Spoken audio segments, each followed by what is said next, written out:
I never told my son Brady about my $48,000 monthly salary. I chose to live simply instead. When he nervously invited me to meet his fiance's wealthy parents, I decided to see what kind of people they really were by showing up as a struggling retiree. But the moment his future mother-in-law said, "These leftovers are perfect for you. Peter, take them home," I knew exactly who they were. And when their credit cards got declined, they never imagined that the poor old man they had just humiliated was actually the one holding all the power. Listen closely. Let me tell you who I am. Before I reveal who I really am, let me know, what city are you listening from? And have you ever had to prove your worth to someone who judged you too quickly? My alarm buzzed at 5:30 just like it had every morning for the past 20 years. I rolled out of my narrow bed feet, hitting the cold hardwood floor of my modest Denver apartment. No fancy marble tiles here, just honest wood that creaked with age and character. I shuffled to my small kitchen past furniture that most people would donate to Goodwill. My coffee maker was older than my son's pilot career, but it still brewed a decent cup. As steam rose from my chipped mug, I glanced at the stack of mail on my counter. Bills mostly. Nothing that screamed executive lifestyle. What those bills didn't show was the direct deposit that hit my account every month, $48,000. Enough to buy a mansion in Cherry Hills Village, drive a Tesla, wear designer suits. Instead, I drove a 10-year-old Honda Civic and shopped at Target.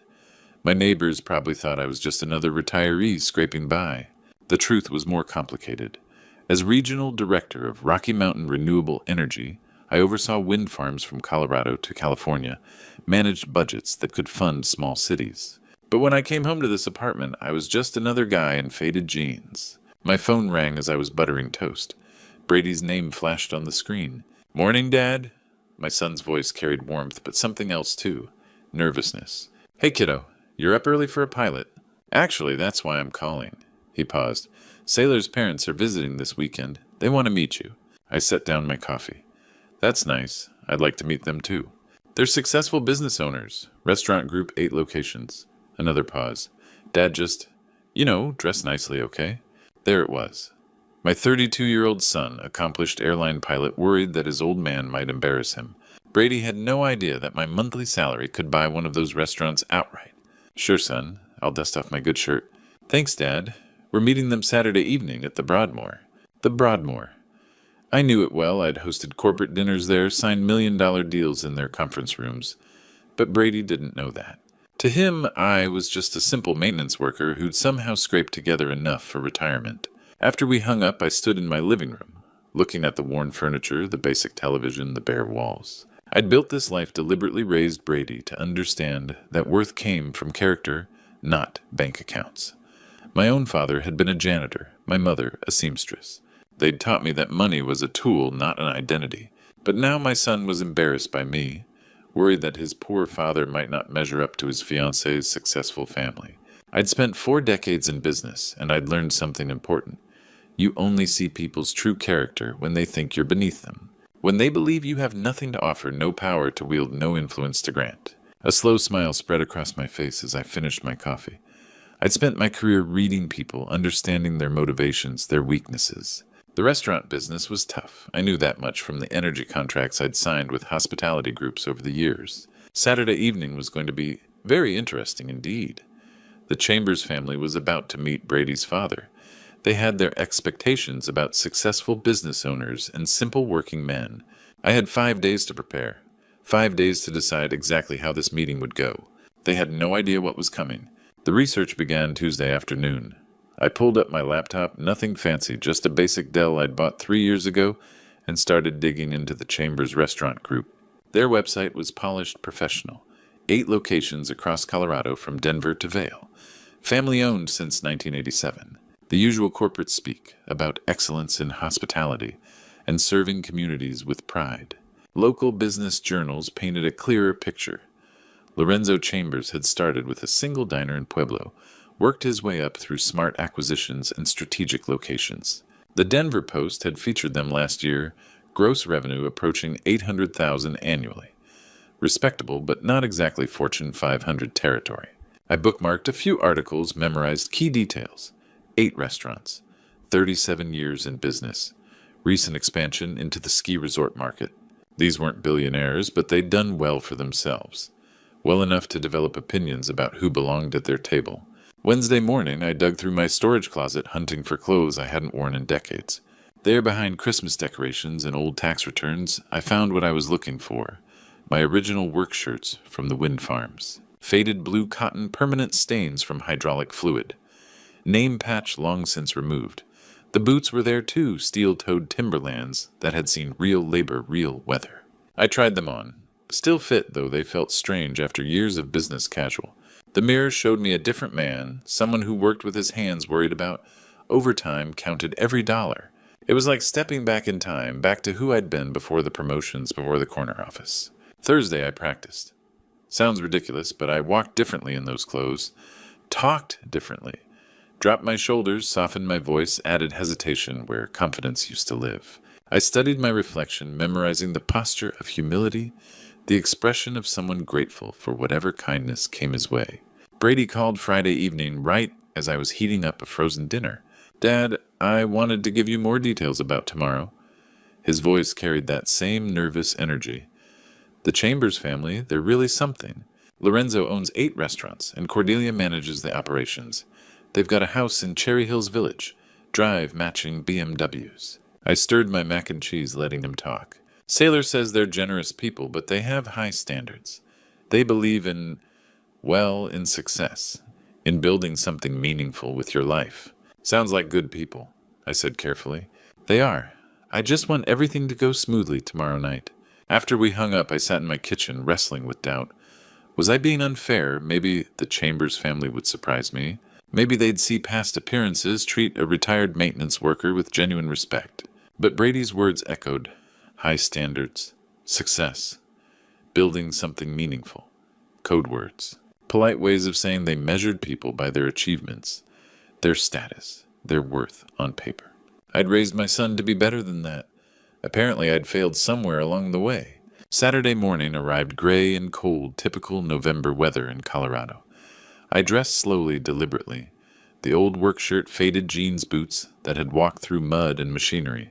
I grabbed my simplest wallet, black leather, worn thin, containing exactly $43 in cash and a basic debit card. Hidden behind it, barely visible, was another card entirely. Black heavy with my name embossed in silver, but that one would stay hidden, for now. The drive to Colorado Springs would take 90 minutes. 90 minutes to transform completely from Peter Crawford, regional director, to Pete, the retired guy who fixed wind turbines for 30 years. I started the Honda and pulled onto I-25 South. The mountains rose ahead of me, snow-capped and eternal. Somewhere in those peaks was the Broadmoor, where my son's future in-laws waited to meet the man who'd raised him. Time to see what kind of people they really were. The Broadmoor rose before me like something from a different world. Manicured lawns stretched in perfect lines, fountains sparkled under evening lights, and luxury cars filled the circular drive. BMWs, Mercedes, a few Teslas. My Honda looked like a rust bucket among thoroughbreds. I parked in the farthest corner of the lot, checking my reflection one last time. The work shirt hung loose on my frame, the boots scuffed and practical. Perfect. I grabbed my worn wallet, locked the car, and walked toward the entrance. The lobby hit me with marble floors, crystal chandeliers, and the soft murmur of wealth. Guests glided past in designer clothes, their conversations peppered with talk of ski seasons and wine collections. I felt every eye on me, cataloging my appearance, filing me away under "doesn't belong." "Dad!" Brady's voice cut through the ambient music. He approached with quick steps, Sailor beside him. My son looked sharp in his navy blazer, every inch the successful pilot. But his smile seemed forced, his shoulders tense. "You made good time," he said, not quite meeting my eyes. Traffic was light. I turned to Sailor, extending my hand. "You must be Sailor. Brady talks about you constantly." She shook my hand briefly, her grip polite but distant. "Nice to meet you, Mr. Crawford." Her smile was practiced, the kind flight attendants perfected for difficult passengers. She wore a cream-colored dress that probably cost more than my monthly grocery budget. "My parents are already at the table," she said, gesturing toward the restaurant.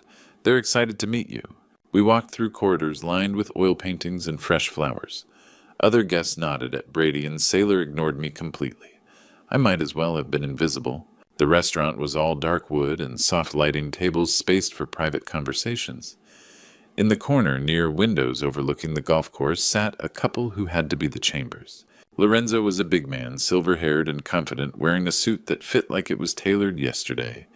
Cordelia sat beside him, elegant in emerald silk jewelry catching the light. They looked up as we approached, and I watched their faces change. Lorenzo's welcoming smile flickered slightly. Cordelia's eyes swept over my clothes, my boots, my general appearance. The assessment was quick, thorough, and unmistakably dismissive. Mom, Dad Sailor said, "This is Brady's father, Peter Crawford." Lorenzo stood, extending his hand. His grip was firm, businessman strong, but brief. "Peter, pleasure to meet you. I'm Lorenzo. This is my wife, Cordelia." Cordelia offered her hand like she was bestowing a favor. How lovely to finally meet Brady's father. The waiter appeared, guiding us to our seats. Somehow I ended up in the chair facing away from the view, the one with a slight wobble. The others settled into plush seats with perfect sightlines of the mountains. "Beautiful evening," I said, looking around the dining room. "This is quite a place." "We come here often," Lorenzo replied, settling his napkin. "The Broadmoor maintains certain standards. We appreciate that." The menus arrived leather-bound heavy, written in elegant script. No prices listed, which meant they were expensive enough to scare away anyone who had to ask. "The wine list here is exceptional," Cordelia said, flipping through pages. "We're thinking of adding some of these selections to our restaurants." 8 locations now," Lorenzo added, his voice carrying pride. "Started with one little diner in Pueblo, built it into something substantial." Brady shifted in his seat. "Dad used to work in energy, wind farms mostly." "How interesting," Cordelia said in a tone that suggested it wasn't interesting at all. "That must have been demanding work?" The waiter returned, pen poised. "Can I start you with cocktails this evening?"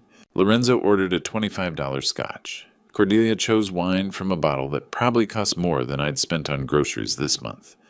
Brady and Sailor followed suit with premium selections. "Just water for me," I said. "Ice water's fine." The waiter nodded and disappeared. An awkward silence settled over the table, broken only by the soft clink of silverware from nearby tables. Lorenzo cleared his throat, leaning forward slightly. "So, Peter, tell us about yourself." The question hung in the air like expensive cologne. I folded my hands on the white tablecloth, letting a moment pass before answering. "Well, I spent most of my career doing maintenance work. Energy facilities, mostly wind farms across Colorado and Wyoming." I kept my voice humble. Honest work, nothing glamorous. Lorenzo nodded, already categorizing me. "Wind energy, that's growing these days. Clean power, good for the environment." I was lucky to be part of something meaningful. Cordelia leaned forward, emerald earrings catching the light. "Oh, how practical." That must have been demanding physical work, all that manual labor. The way she said manual labor made it sound like a disease. I didn't mind it. There's satisfaction in keeping things running. Sailor spoke up honey-sweet with condescension. "It's so admirable how you embrace that simple lifestyle, Peter. Not everyone can appreciate minimalism the way you do." Brady shifted uncomfortably. "Dad's always been independent." "Independence is wonderful," Lorenzo cut in smoothly. "But we all need family support. That's what makes us human."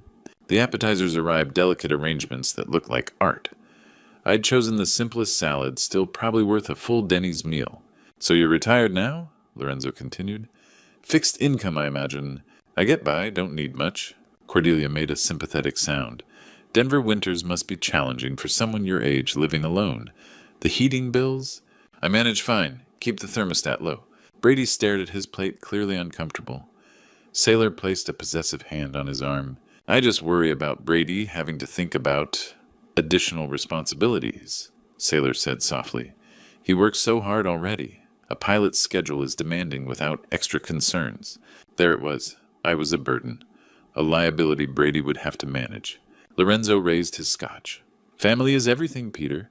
When we built our restaurant business, we did it thinking about legacy, creating something substantial. 8 locations now," Cordelia added proudly. "Started with nothing but determination." "That's impressive," I said, meaning it. The restaurant business teaches you about people, about value quality. You learn to recognize what lasts and what doesn't. Another loaded comment. I was apparently in the doesn't last category. Brady found his voice. "Dad taught me about hard work, too, about doing your job right." "Of course," Cordelia said quickly. "All honest work has dignity," but their tone suggested otherwise. "Success means different things." Lorenzo continued. Some folks are content with simplicity. Others want to build something bigger. Sailor nodded. That's why Brady and I connect. We both have ambitions beyond just getting by.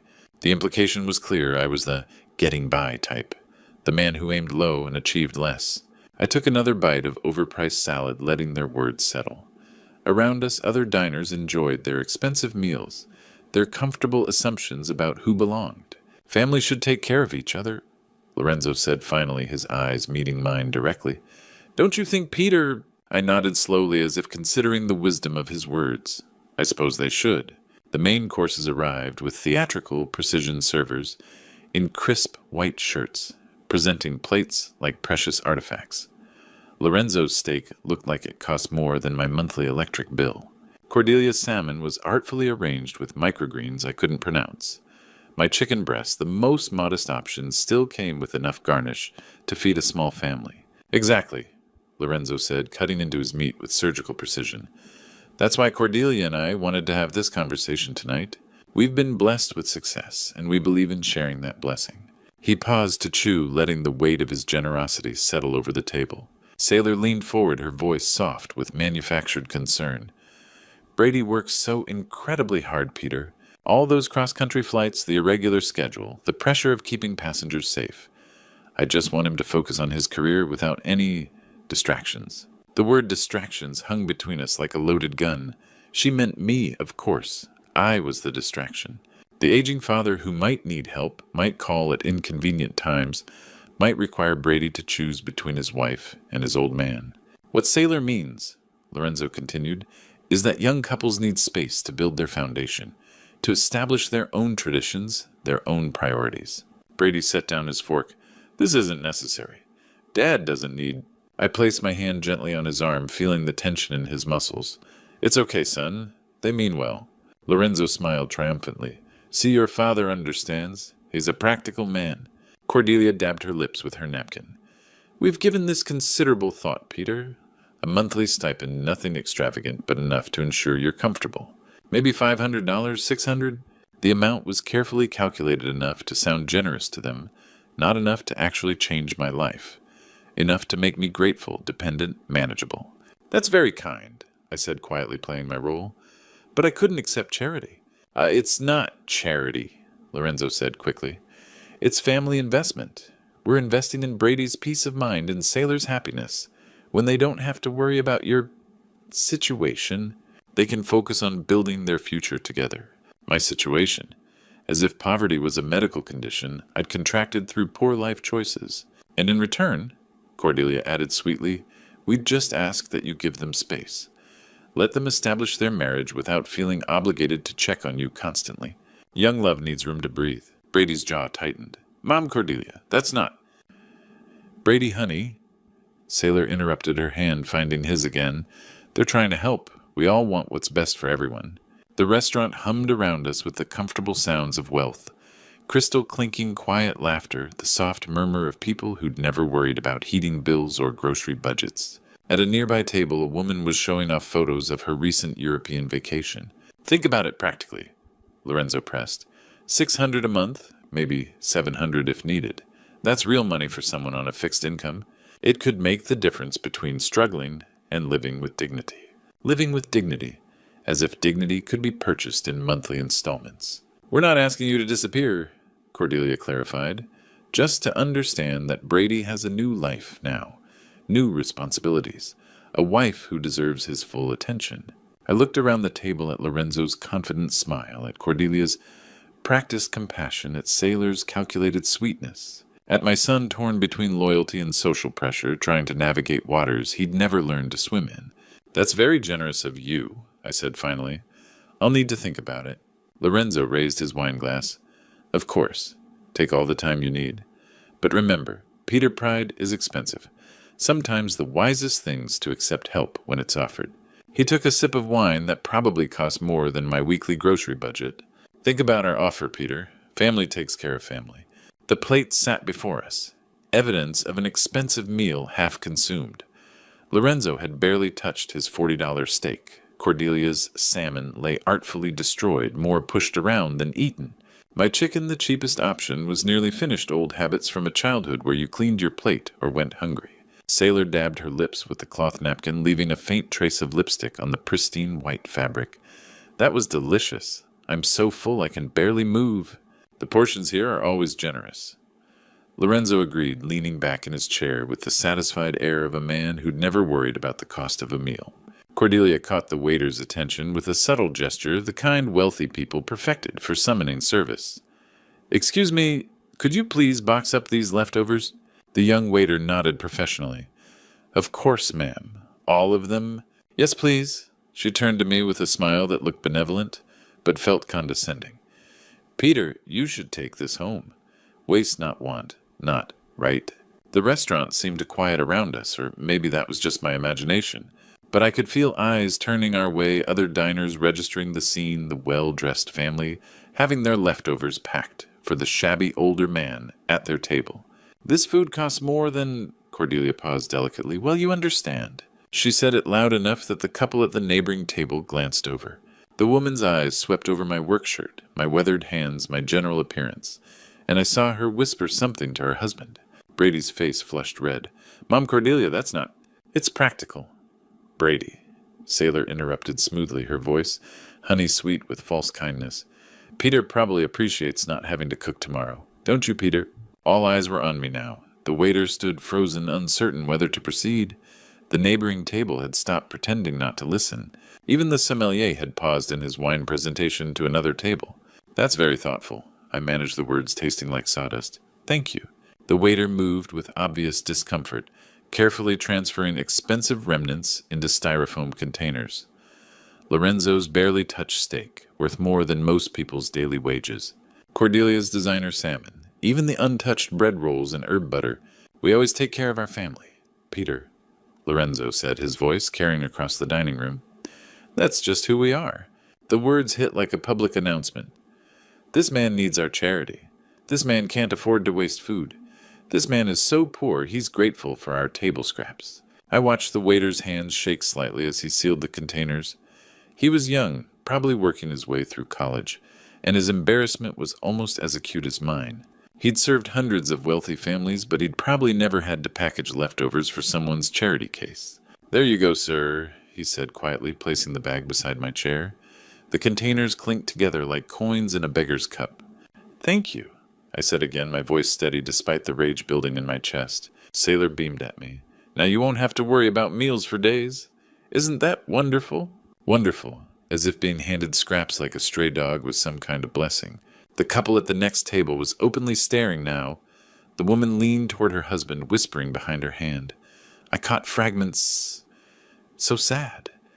At least they're helping." Must be difficult. Brady looked like he wanted to crawl under the table. His hands were clenched in his lap, his jaw tight with mortification. But he said nothing, did nothing. Just sat there while his fiancée's family publicly humiliated his father.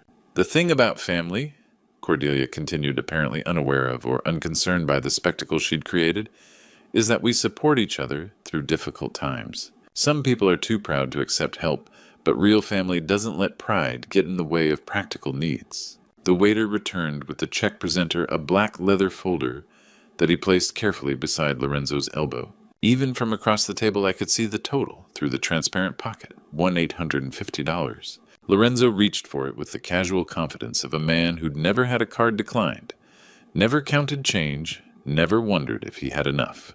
"This one's on us," he announced. "Family celebration." Lorenzo reached for his wallet with the practiced ease of a man accustomed to picking up expensive tabs. He selected a platinum card, the kind banks reserve for their most valued customers, and slid it into the leather presenter without even glancing at the total. "Family celebration," he repeated, signaling the waiter with a confident nod. The young man returned quickly, card reader in hand. Lorenzo inserted his card with a flourish, already reaching for his phone to check messages while the transaction processed. The reader beeped. Once, twice. The waiter's expression shifted from professional courtesy to concern. "I'm sorry, sir, but this card has been declined." Lorenzo looked up sharply. "That's impossible. Try it again." The waiter complied, running the card a second time. Same result. Same apologetic beep. "There must be some system error," Lorenzo said, his voice losing its earlier confidence. That card has a very high limit. Cordelia leaned closer, whispering urgently, "Try the business account card." Other diners were beginning to notice the commotion. The couple who'd witnessed my earlier humiliation now watched with undisguised curiosity. A waiter at a nearby table slowed his pace, clearly listening. Lorenzo fumbled through his wallet, producing another card. "This one's connected to our restaurant accounts. Much higher limit." The reader beeped its rejection again. "Sir," the waiter said quietly, "perhaps you could call your bank. Sometimes there are security holds when—" "I know how credit cards work." Lorenzo snapped, his face reddening. He was checking his phone frantically, now scrolling through banking apps, his earlier composure evaporating. The silence at our table was deafening. Brady stared at his hands. Sailor's perfect smile had frozen in place. Cordelia whispered suggestions that grew more desperate with each failed attempt. "Perhaps I could help," I said quietly. All eyes turned to me. Lorenzo paused his frantic phone checking. I reached into my worn wallet past the basic debit card and withdrew the other card, the one I'd kept hidden. Heavy black metal. No spending limit, my name, embossed in silver letters. Peter Crawford, Regional Director. The waiter's entire demeanor changed the moment he saw it. His eyes widened with recognition. He'd probably seen fewer than a dozen of these cards in his career. "Of course, Mr. Crawford," he said with newfound respect. "I'll process this immediately." The transaction went through in seconds. No beeps, no declines, no drama. Just the quiet efficiency of unlimited corporate purchasing power. "Actually," I said as the waiter prepared to leave, "there's something you all should know about me." The table fell silent. Even the neighboring diners seemed to lean in. I'm not exactly a retired maintenance worker. I kept my voice calm, conversational. I'm the Regional Director of Rocky Mountain Renewable Energy. We manage wind and solar farms across 7 states. Brady's mouth fell open. "Dad, why didn't you ever tell me?" "Because I wanted you to grow up understanding that a person's worth isn't measured by their paycheck." I turned to Lorenzo, whose face had gone pale. "My salary is $48,000. Per month?" Cordelia made a small choking sound. "But here's the interesting part, Lorenzo." I leaned forward slightly. "Your restaurant group uses quite a bit of electricity. 8 locations. Industrial kitchens. Walk-in freezers, heating and cooling systems running around the clock." Lorenzo's eyes widened as understanding began to dawn. "Your monthly energy bill averages $28,000 every month for the past 3 years. I smiled. "I personally review and approve all contracts over $25,000. The silence was absolute. Even the ambient restaurant noise seemed to fade. "You see, Lorenzo, you're not just meeting Brady's father tonight. You're having dinner with your energy supplier, the man who signs off on keeping your lights on your freezers running your restaurants operational." I let that sink in for a moment. "In fact, you're one of our most valued commercial clients. I've probably signed a dozen contracts with your company over the years." Lorenzo stared at me like I'd just announced I was from another planet. Cordelia's jewelry suddenly seemed less impressive. Sailor's confident smile had completely disappeared. Brady was shaking his head in amazement. "Dad, I had no idea.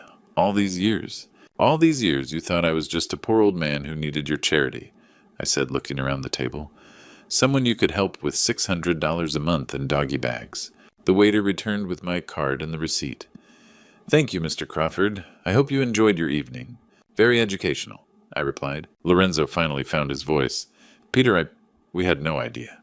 I stood up, pocketing my card. The doggy bag sat beside my chair like evidence of their judgment. "No," I said quietly. "You didn't." The silence stretched like a taut wire ready to snap. Lorenzo's mouth opened and closed like a fish gasping for air. Cordelia's flawless makeup couldn't hide the flush rising up her neck. Sailor stared at the table as if escape might appear there. Finally, Lorenzo spoke. "Peter, we had no idea. We never meant, we wouldn't have—" His voice faltered, the confident businessman reduced to a man scrambling for solid ground. "It was all a misunderstanding," Cordelia added, her poise shattered. "We were just trying to be helpful. We thought. We assumed." "You assumed exactly what I wanted you to assume," I said evenly. "And you showed me exactly who you are." Sailor looked up, panic flickering in her eyes. "Mr. Crawford, I hope you don't think we were being disrespectful. We genuinely care about Brady's happiness." "Do you?" I asked. "Or do you care about what Brady can provide his pilot's salary? His stability, how neatly he fits into your world?" The neighboring table had stopped pretending not to listen. Other diners craned their necks, eager for the drama. I lifted the doggy bag beside my chair, its styrofoam containers, a quiet reminder of their judgment. This is in my car now, Cordelia. Very thoughtful of you to make sure I wouldn't go hungry. She winced as if I'd struck her. And Lorenzo, I continued each month. When your energy bills cross my desk, $28,000 on schedule, I'll remember this evening. I'll remember how you treated a man you thought had nothing. Brady stood abruptly. Dad, can we talk privately? We stepped toward the restaurant's entrance. His face was a mixture of shame, amazement, and something close to relief. I'm sorry, he said quietly. I'm sorry I was embarrassed by you. Sorry I didn't defend you more. Sorry I let them treat you like what I appeared to be. I finished. Brady, you did defend me. Maybe not as strongly as you could have, but you tried. That matters. But why didn't you ever tell me about your job, your salary, any of it? I looked at my son, this good man I'd raised who had gotten lost in other people's expectations. Because I wanted you to respect people for who they are, not what they have. To understand that worth isn't measured by a bank account. I do understand that, he said. I learned it from you. Did you? Then why were you nervous about me meeting them? Why ask me to dress nicely? His shoulders sagged. Because I got caught up in their world. I started seeing myself through their eyes, and I was afraid they'd see you the same way. We returned to the table. The Chambers family sat frozen discomfort thick in the air. Sailor, I said, Brady deserves someone who loves him for who he is, not what he provides, or how he looks in your family's world. If you can't be that person, let him find someone who can. Her eyes filled with tears, but she nodded. Lorenzo, Cordelia. I added, you've built something impressive with your restaurants, but success without character is only expensive emptiness. I picked up my keys. Thank you for dinner. It was educational. The drive back to Denver was silent for 20 minutes. Then Brady spoke. What happens now? Now you decide what kind of man you want to be. What kind of husband, what kind of father someday. Whether you'll build a life on appearances or substance. And sailor? That's for you to decide. But remember, if someone loves you only when you're successful, what happens when life gets hard? We drove through the mountain darkness, headlights cutting through the night. Below us, Denver's lights spread like scattered diamonds. Dad, yeah, I'm proud of you. Not because of your job or your money, but because you taught me something tonight about dignity and how to treat people. That's all I ever wanted, son. Will you tell me about your work sometime? The real story. I smiled. I'd like that. As we pulled into my apartment complex, Brady looked around with new eyes. You could live anywhere? Why here? Because this is enough, I said. Because I don't need to prove anything to anyone, except apparently to those who think a man's worth can be measured by his address. The Chambers family learned something tonight, too. Maybe, but that's not why I did it. I did it for you to show you that respect isn't bought or inherited. It's earned by how you treat others, especially those you think can't offer you anything. We sat in silence for a moment, father and son understanding each other better than we had in years. Thanks, Dad. You're welcome, son. Looking back on that evening at the Broadmoor, I realized God had a plan all along. He placed me in a situation where I could teach not just the Chambers family, but my own son about the true meaning of worth. As I've learned throughout my life, the Almighty doesn't measure us by our bank accounts or job titles. He measures us by how we treat others, especially those we think are beneath us.